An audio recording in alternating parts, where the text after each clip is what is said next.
Olá pessoal, a nossa aula de hoje é sobre conjuntos numéricos.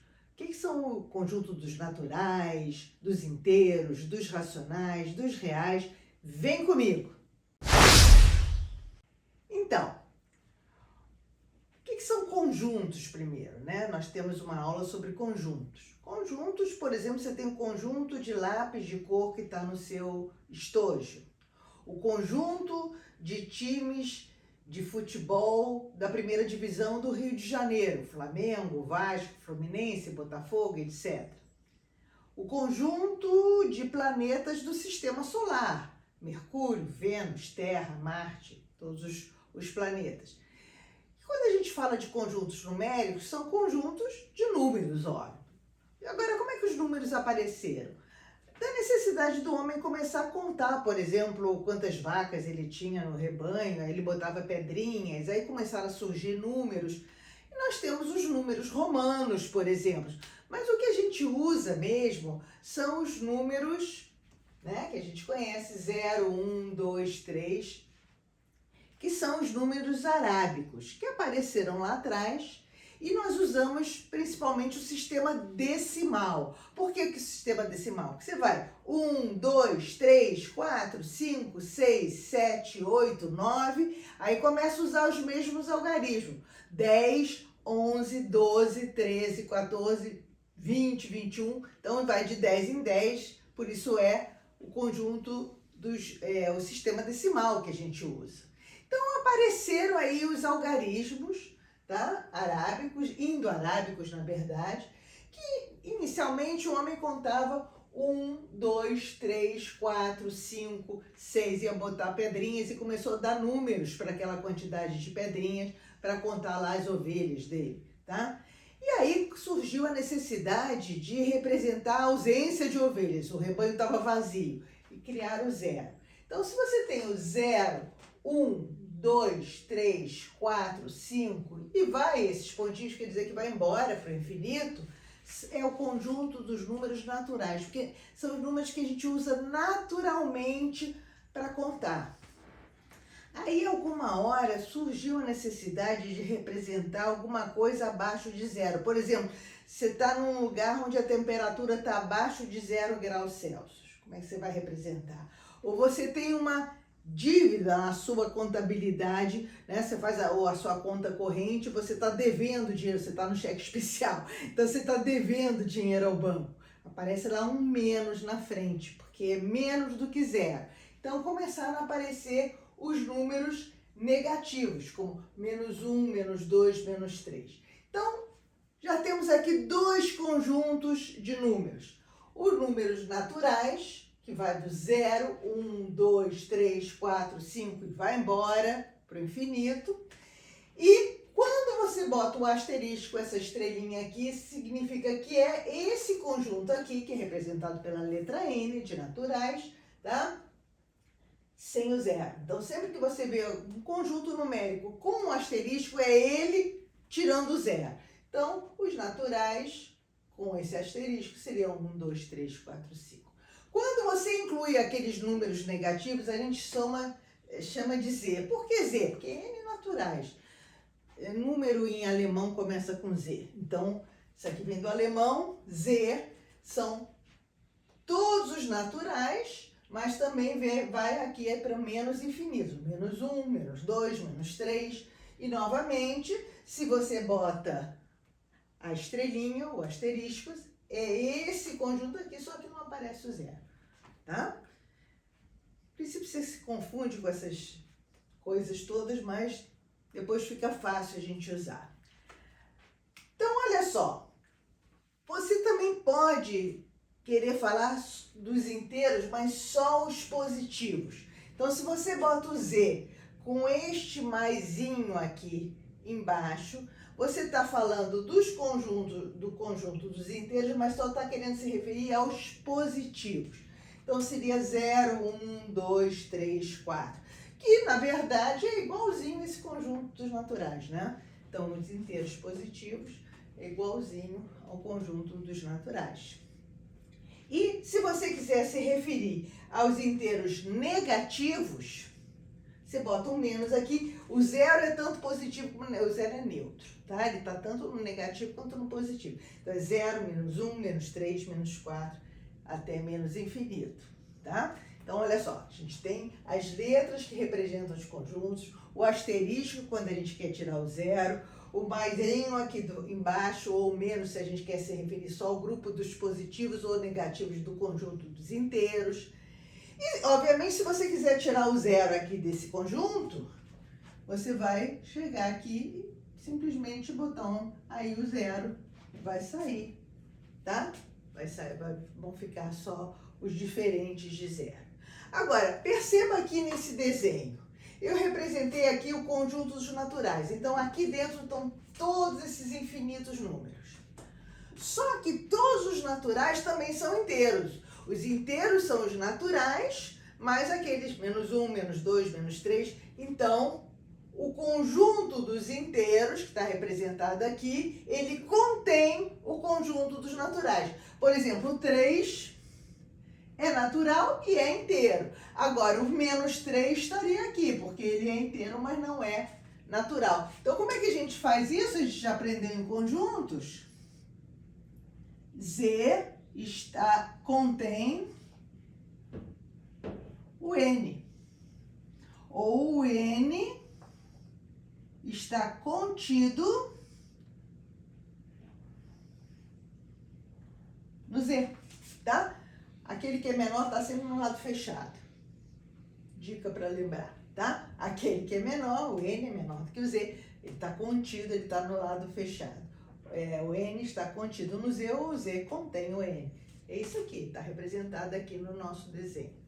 Mas aí a gente chega em uma outra situação. São aqueles números que não são inteiros. Por exemplo, metade do bolo. Maria comeu metade do bolo. Meio, 1/2. Ou 3/4 dos alunos da 5ª série estudam inglês. Esse número não é inteiro. Aí a gente vai ter que falar de um outro conjunto, que são os racionais. São aqueles números que podem ser postos em forma de fração. E para isso, nós vamos ter que trocar o quadro. Está aqui o quadro para vocês printarem, se quiserem. E vamos trocar o quadro e falar dos racionais agora. Então, agora vamos ver o conjunto dos racionais. Vimos os naturais, que estão contidos nos inteiros, e agora a gente vai lidar com fração racional, que pode ser posto em forma de fração. E é exatamente o que está escrito aqui, em notação matemática. O conjunto dos racionais, que é representado pela letra Q, é igual a qualquer número que pode ser posto na forma A sobre B.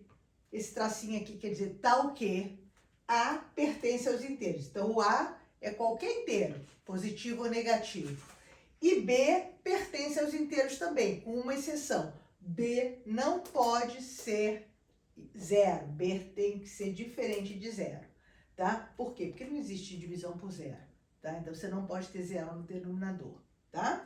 Então, aqui os exemplos. 1/4. 1 pertence aos inteiros, 4 pertence aos inteiros. Menos 18/51. Tudo isso é racional. Vamos dizer que seja menos 18 dividido por 51. Os dois, ou pode ser 18 dividido por menos 51. Vai dar menos 18/51. 0,20. Isso aqui é um decimal, mas pode ser posto em forma de fração. Isso aqui é 20, né? Temos um vídeo onde a gente mostra como transforma decimal em fração. É 20/100, que é 1/5, né?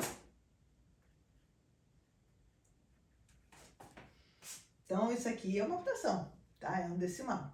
É um racional, tá dentro dos racionais. O 12. 12 é inteiro. Mas isso, então, não é fração. Sim, é. Só botar dividido por 1. Qualquer número dividido por 1. O inteiro vai ser uma fração. E o 0? O 0 pode ser dividido por qualquer número, menos o 0, porque divisão por 0 não existe. Mas, por exemplo, vamos escolher aqui 0/15. É 0, tá? Em forma de fração, tá?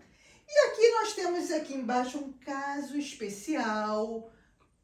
Dá uma olhadinha no vídeo sobre dízimas periódicas. Isto daqui pode ser posto em forma de fração, né? Como é que se faz dízima periódica? Está explicado lá no vídeo.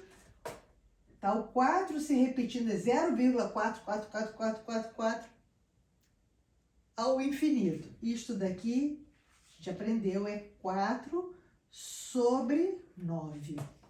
É uma fração. Sempre que começar a se repetir, você vai colocar em forma de fração. Isso aqui é a fração geratriz dessa dízima periódica. Por que ela é a fração geratriz? Ó, vou dividir 4 por 9.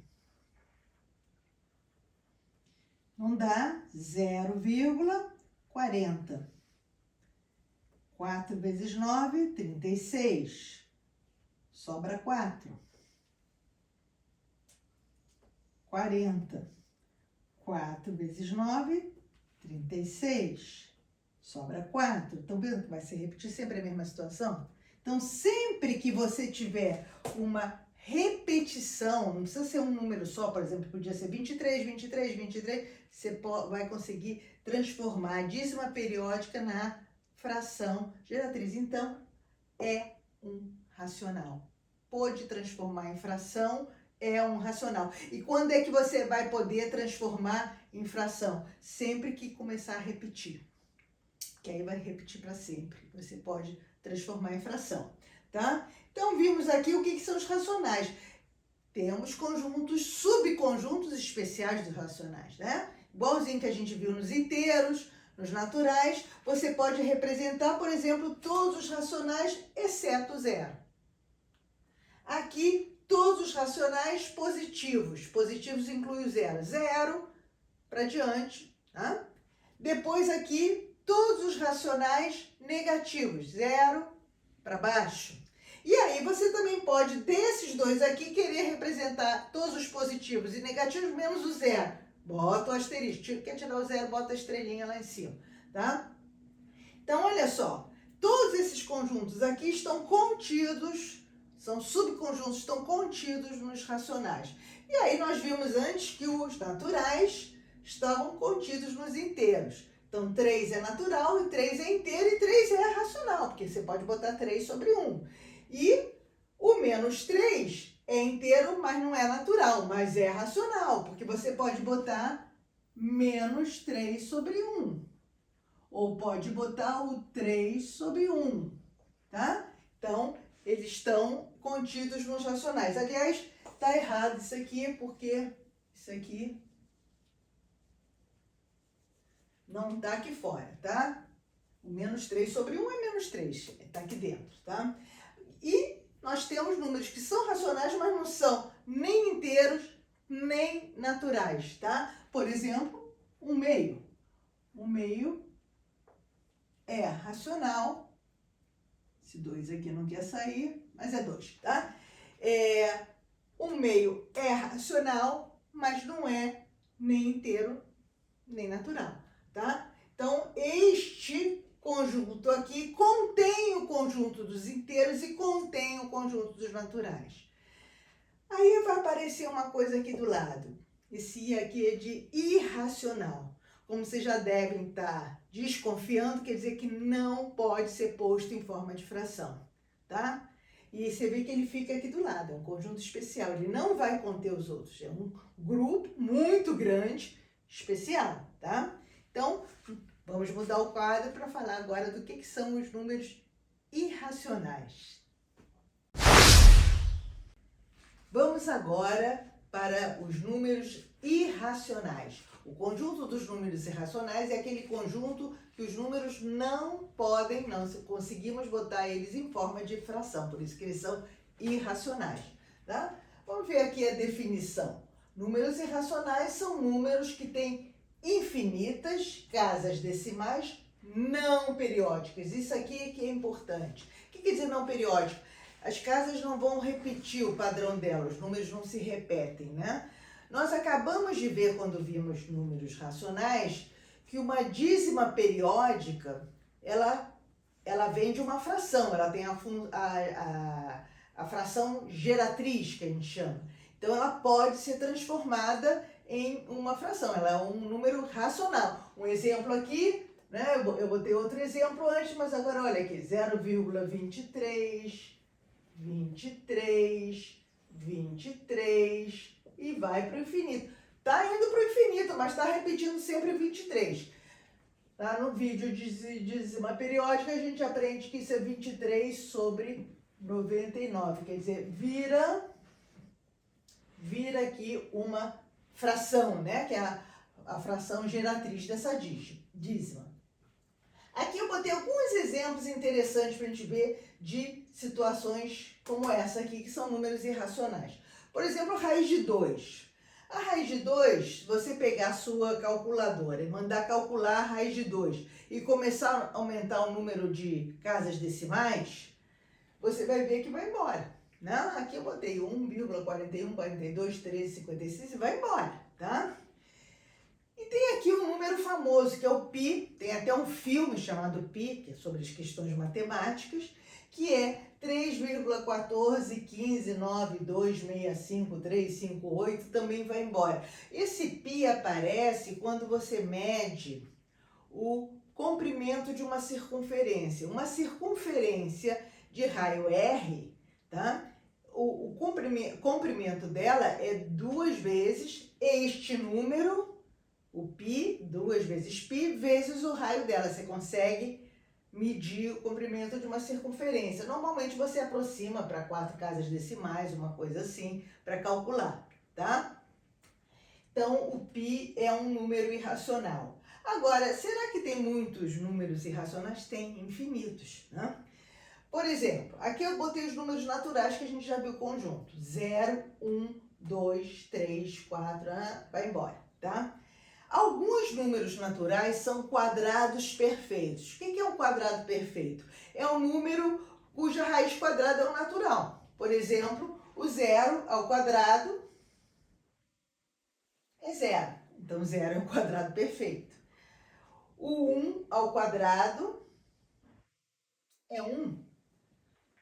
Tá? Então, o 1 é um quadrado perfeito. O 4 é 2 ao quadrado. Então, você tem um número exato, natural, que é ao quadrado é 4. O 9 é 3 ao quadrado.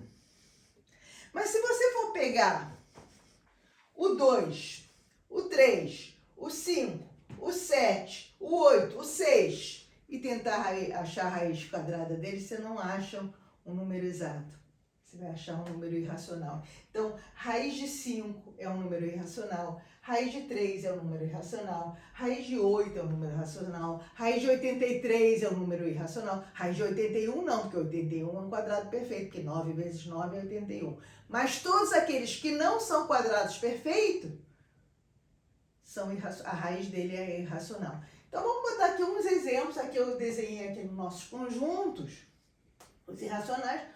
O pi aqui é um famoso, tem outros famosos, tem o número de ouro, tem o número neperiano, todos esses são irracionais, tá? Raiz de 2, raiz de 82, raiz de 5, tudo isso são números irracionais, quer dizer, um conjunto infinito, tá? Agora, percebam aqui os nossos conjuntos, né? Nós começamos com os naturais. 0, 1, 2, 3. Aí botamos os números negativos também no conjunto e formamos os inteiros. Os naturais estão dentro dos inteiros. É um subconjunto dos inteiros. E aí falamos dos números que podem ser postos em forma de fração. Os naturais podem ser postos em forma de fração, é só pegar o 5, por exemplo, e botar dividido por 1, que é uma fração. Os inteiros podem ser postos em forma de fração, e tem as outras frações, tipo 1/3, tá? Então, esse N é um subconjunto de Z, quer dizer, o N está contido em Z, o Z, que é o inteiro, está contido em Q, que são os racionais. Agora, os irracionais eu botei aqui do lado, nenhum elemento dos irracionais é racional e vice-versa. Então, são dois conjuntos disjuntos, né? Todos os números irracionais e todos os números racionais. A interseção deles, se a gente falar em termos que a gente usa quando fala de conjunto é vazia. Não tem nenhum elemento que ao mesmo tempo é racional e irracional. Por isso que ele está aqui do lado. Agora, quando você junta esses dois, que é o irracional, com os racionais, você encontra os reais. Então, os reais é tudo, né? Ah, Nora, mas você não está botando conhecer? Não preciso botar os naturais do Z, porque eles já estão dentro dos racionais, tá? Então, quando eu faço o que são os racionais, união, olha aqui o símbolo de união que a gente usa em conjuntos, com o I, isso aqui são os reais, tá? Então, aqui temos o quadro total, vimos os naturais, os inteiros, os racionais, agora vimos os irracionais, e quando a gente chama tudo, junta tudo, a gente diz os reais. Por exemplo, quando você resolve uma equação e diz que o resultado, o domínio dessa equação são os reais, isso quer dizer que qualquer elemento disso tudo pode ser resultado daquela equação, tá? Então, acabamos aqui essa aula, que é uma aula muito importante, que faz um plano de todos os conjuntos numéricos, e eu espero vocês na próxima aula.